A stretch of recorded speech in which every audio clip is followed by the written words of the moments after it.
The inventory map in CyberStockroom helps you keep items organized and makes it easy to find whatever you're looking for. For example, we have a garage with a big storage room and some shelves. Let me click on the A1 bin on the first shelf to see what's there. Okay, it looks like we have some parts to help us service our trucks. I can see the quantities next to each item and the part number. But right now I'm looking for a replacement motor for our hydraulic auger. Where did we put those? I don't remember the part number. I'll just type in auger and see what pops up. Oh, look at that! They were in the office storage. That's why I couldn't find them.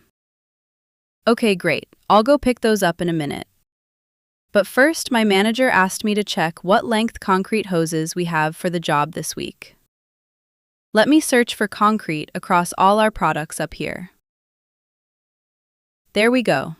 Okay, so we've got 48 10-footers and 20 30-footers. I didn't think we had that many. Where are all the 30-footers? Let me just click on that. Oh, look at that. It looks like we just received our order from the supplier. And I see that the crew already moved 5 of them to the truck. Great! I'll tell my manager there's 15 more sitting and receiving. Last thing. I'm supposed to find out if we need to buy more brake hose trailer kits. Let me type in brake hose. Whoa! Okay, we've got a bunch. Why are they all over the place like that?